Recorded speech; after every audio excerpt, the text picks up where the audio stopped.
بيكم طلابي الأعزاء طلاب بريب 1 مع حلقة جديدة في الساينس بالإنجلش تحت رعاية وإشراف وزارة التربية والتعليم. بفكركم احنا وقفنا في الفيزيكال بروبرتيز المرة اللي فاتت في آخر حلقة، البويلينج بوينت والإلكتريك كوندكتيفيتي، دول كانوا آخر حاجتين اتكلمنا عليهم. النهارده احنا هنكمل بقية الفيزيكال بروبرتيز وندخل في الكيميكال بروبرتيز اوف ماتر. خلاص يلا بينا نبدأ الحلقة.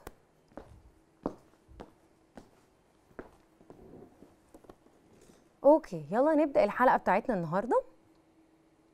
اوكي الثيرمال كوندكشن. اجين احنا لسه في الفيزيكال بروبرتيز بتاعة الماتر. لو تفتكروا المرة اللي فاتت اتكلمنا على الالكتريك كوندكشن، النهارده بقى هنتكلم على الثيرمال كوندكشن. طيب نحاول نفتكر زي الالكتريك كوندكشن بالظبط، بس now we're talking about heat. طيب تعالوا نشوف. الثيرمال كوندكشن is الability for the heat to flow or to pass through. يعني قسمنا السبستنسز لحاجتين، good conductors و bad conductors. نفس الفكرة بتاعت الالكتريسيتي بس now thermal or heat. طيب good conductors، مين هم ال good conductors of heat بقى؟ بصوا اهو، good conductors of heat are السبستنسز اللي بتallow heat to flow. يعني السبستنسز اللي بتخلي الهيت يقدر يمشي جواهم to flow through them. طيب مين الاكزامبلز بتاعتي؟ mostly metals طبعا، زي مين؟ iron، copper والومنيوم. خلاص التلاتة دول they are actually good conductors of heat. يعني ايه good conductors of heat؟ يعني materials that allow heat to flow through. طيب تعالوا بقى نشوف some examples للباد conductors. يعني ايه bad conductor؟ الأول السبستنس doesn't or it does not allow الهيت to flow through. زي ما قلنا الباد conductors دول مش بيخلوا الهيت to flow or to move through them. طيب مين الاكزامبلز اللي عندي؟ عندي الوود والبلاستيك. definitely الوود والبلاستيك، الخشب والبلاستيك، لو جينا نشوف ان هما they allow heat or no هنلاقيهم ان هما no they do not allow the heat to pass through. عشان كده قلنا عليهم bad conductors. خلاص يبقى هي دي الثيرمال كوندكشن زي الالكتريك كوندكشن اللي احنا قلناها last episode. خلاص بس دلوقتي احنا thermal conduction. طيب ايه اللايف ابليكيشنز بقى of the thermal conduction؟ استعملنا الثيرمال كوندكشن دي في حياتنا ازاي؟ بصوا بقى، this is actually a cooking pan. اهي شايفينها؟ لو بصينا على this part it's made of aluminum اهو.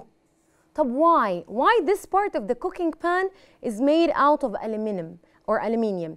عشان it's a good conductor of heat.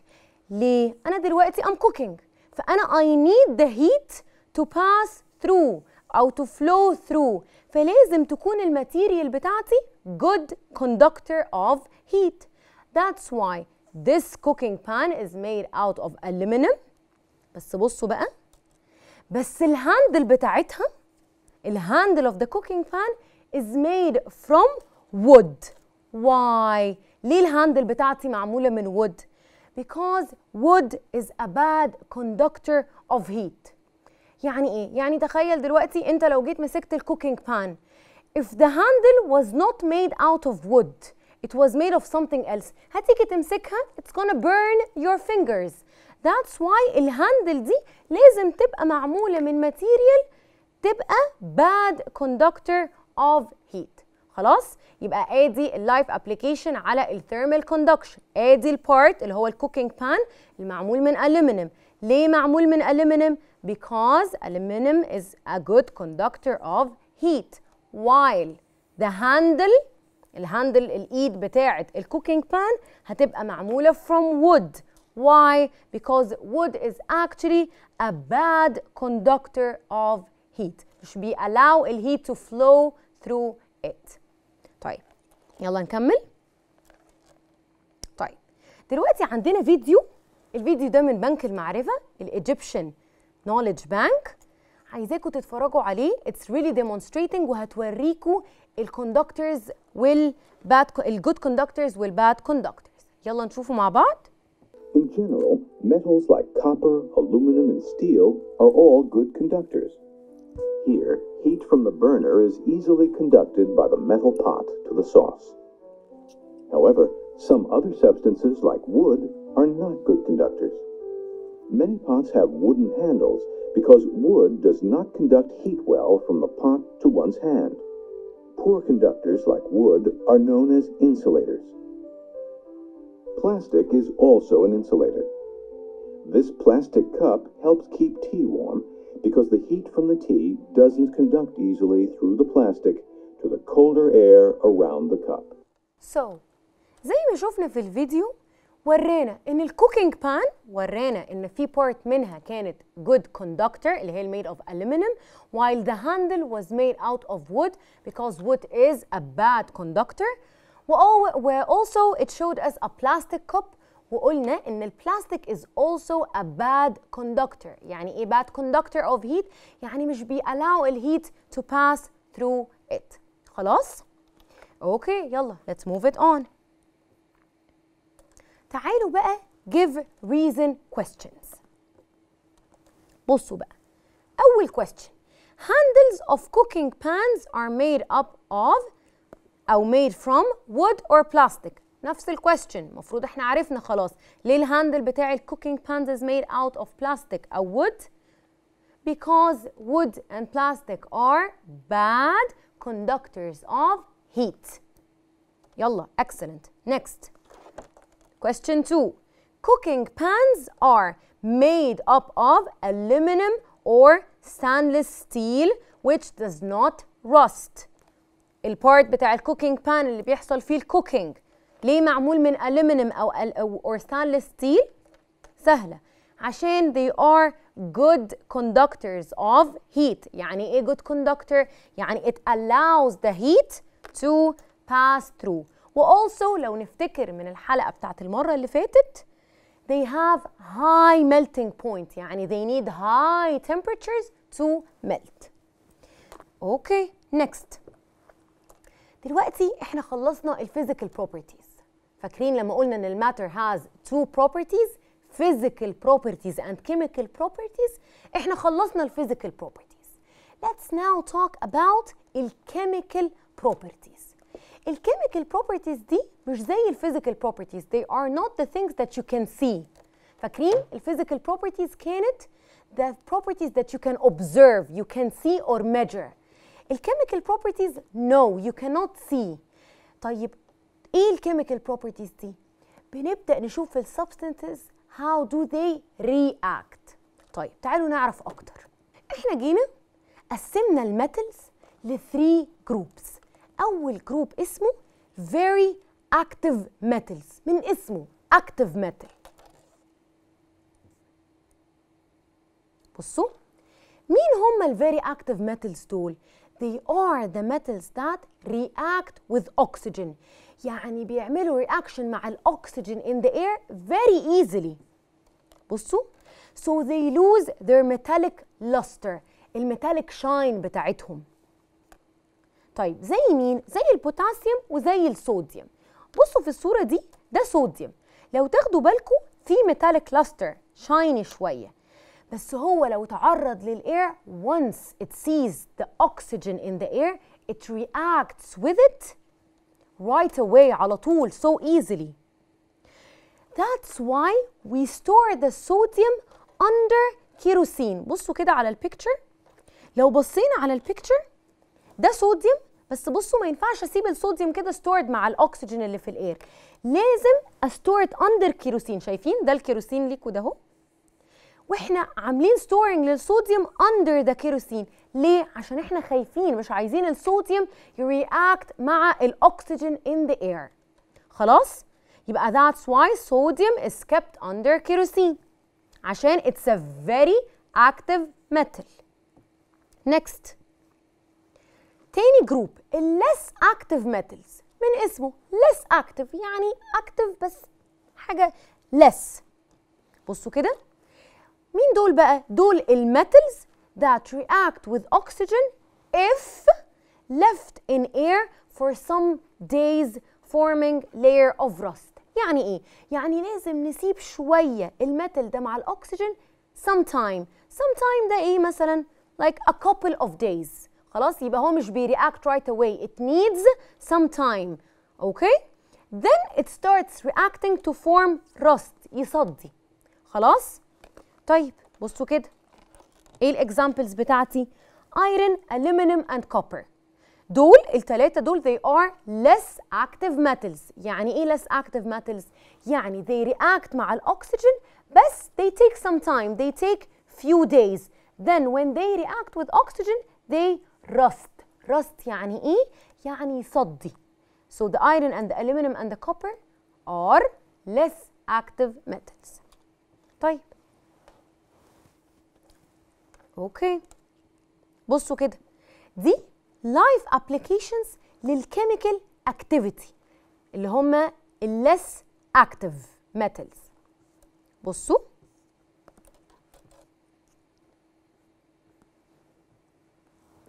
كده ده steel bridge. Can you see it? It's a red one here. So this is actually a steel bridge. طيب الsteel bridge ده it should always be painted. يعني ايه painted؟ يعني لازم from time to time لازم ندهنه نحط عليه paint. طب why should we paint it from time to time؟ بصوا كده اهو because اهو to protect them from corrosion and rusting. خلاص يبقى steel bridges are painted from time to time. Why؟ عشان protect them نحميهم من الرستنج. لو سبناه كده معمول من ستيل ايه اللي هيحصل؟ هيصدي. فبنعمل ايه؟ بنprotect it. How؟ ان احنا بنعمل له painting. ده اول application. تعالوا نبص على تاني application. بيقول لك ايه؟ aluminium cooking pans. اهو this is a cooking pan معمولة من aluminum. It's washed with a rough material to remove the rust layer formed on their surface. شايفين اهو في rusting فاحنا بنبدأ ان احنا نواش ونشيل this rusting using a rough material. So basically دول life applications for the less active metals. يبقى كده احنا اتكلمنا على very active metals وال less active metals. فاضل مين؟ كده فاضل لنا الثيرد جروب اللي هو inactive metals. اوكي بصوا بقى مين هم الثيرد جروب اللي هم inactive metals دول؟ They are the metals which find a great difficulty. This is important. بصوا in reacting with oxygen. يعني بصعوبة جدا يقدروا يعملوا reaction مع الأكسجين. طيب زي مين كده؟ زي السيلفر، زي الجولد، زي الكروميوم، زي النيكل، زي البلاتينum. دي كلها metals بس metals that are inactive. يعني ايه inactive؟ يعني بصعوبة شديدة ممكن يعملوا reaction مع oxygen. خلاص؟ يبقى نفتكر تاني احنا عندنا 3 groups. قسمنا الميتالز to 3 groups. active metals, less active metals و inactive. يعني خلاص they are not reactive أصلا. طيب بصوا بقى ايه اللايف applications بتاعة الكيميكال activity؟ عندي السيلفر والجولد والبلاتينum أهم they are used in making jewels أو jewelry. Why؟ عشان they are poor active metals or in other words ممكن نقول inactive metals. وقلنا يعني ايه inactive metals؟ يعني they are the metals that cannot react with oxygen أو they react with a great difficulty بصعوبة جدا. طيب بصوا كده هتلاقوا هنا البيكتشر دي لسم jewelry. كلنا عارفين ان الجولد والسيلفر they do not rust, right? Why is that؟ عشان احنا لسه قايلين عشان they are inactive metals. طيب تعالوا نكمل. Another life application. بصوا كده. Here, silver, gold and nickel they are used to cover substances that rusts rapidly. يعني لو أنا عندي حاجة rapidly rusts يعني بتعمل rusting بسرعة بتصدي بسرعة what should we do؟ ممكن نعمل إيه؟ هنستخدم السيلفر والكولد والنيكل to cover them up. طب ده هيعمل ايه؟ It will prevent them from rusting. خلاص؟ يبقى ده تاني live application اهو. قلنا السيلفر والجولد والنيكل they are من انهي جروب؟ inactive. That's why we use them to cover substances that rust rapidly. اوكي يلا تعالوا نحل some questions مع بعض على البورد.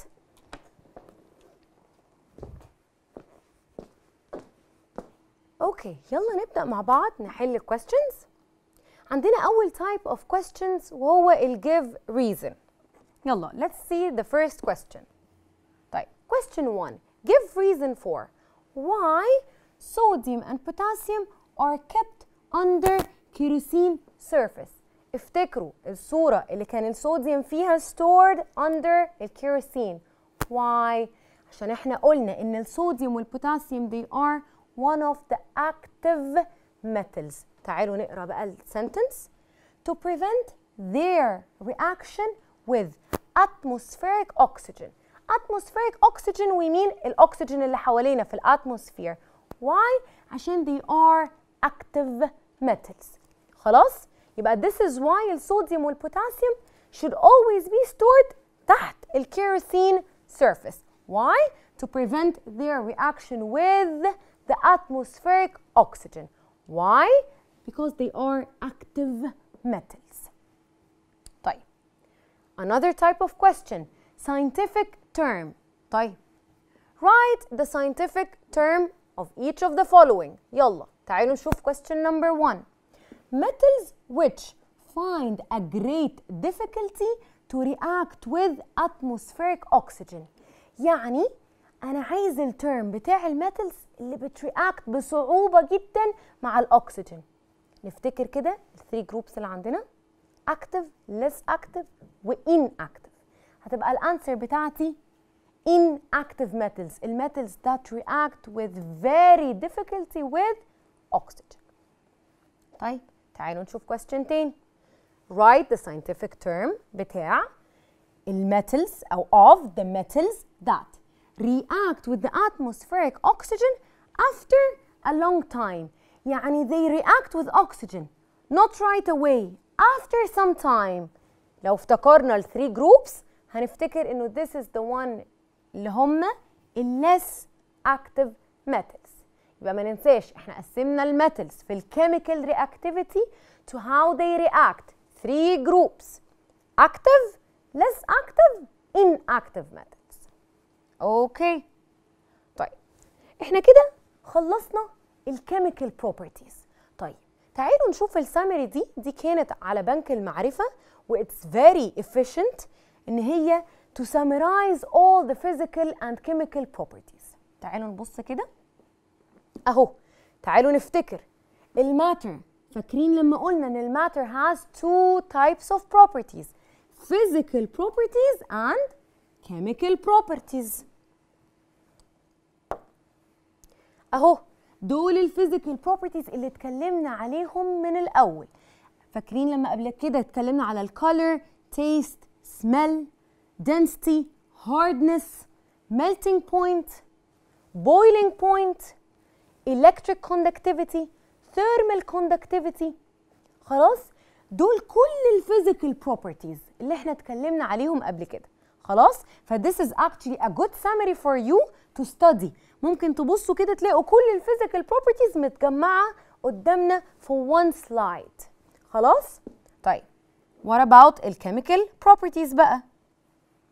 الكيميكال بروبرتيز اللي احنا اتكلمنا عنهم النهارده اتفقنا ان الميتالز بيتقسموا ل 3 جروبس: الفيري اكتيف ميتالز، الليس اكتيف ميتالز، وفاينلي ذا inactive metals. اوكي طيب اهو this is another summary او بشكل تاني. تعالوا نفتكر مع بعض what are the physical properties. عايزه كل واحد فيكم كده يفكر ايه الفيزيكال بروبرتيز اللي اتكلمنا عليها. what are the physical properties of matter. لو نفتكر 1 color, taste and smell. مين تاني؟ density. remember the density. melting point, the temperature at which the substance melts. Boiling point, the temperature which the substance boils or starts boiling. Hardness, whether the thing is soft or hard. Electric conductivity, does the substance allow electricity to pass through or no? Thermal conductivity، نفس فكرة electric conductivity بس thermal conductivity، يعني does the substance allow heat to pass through or no? كل دول they are the physical properties. Again، ايه هي physical properties؟ things that we can see or measure. ادي الchemical properties اللي اتكلمنا عليهم النهارده. اهو ان احنا قسمنا الميتالز according to their chemical activity، يعني according to their reaction. طيب قلنا very active metals. Second group less active metals والinactive metals. خلاص؟ This is a summary. طيب تعالوا نحل the last question. بصوا كده. From the opposite figure answer the following questions. بصوا كده على الquestions اللي عندي. أول واحدة بيقول لك إيه؟ Mention why the hand feels the heat of the flame. ليه الهاند دي حاسة الهيت؟ ليه why is it feeling the heat؟ ليه حاسة إن في سخونية في هيت؟ Why؟ Because iron and aluminum، أهو الأيرون نيل والهولدر اللي معمول من aluminum are good conductors of heat، يعني they allow heat to pass through. تاني question وهو آخر question. What happens لو إحنا بدلنا الأيرون نيل ده ب a piece of wax، شمع؟ What will happen؟ بصوا. This piece of wax is gonna melt. هتحصل لها melting، هتسيح. Why؟ عشان melting point بتاعة الواكس is very low. خلاص؟ This was today's session أو today's episode.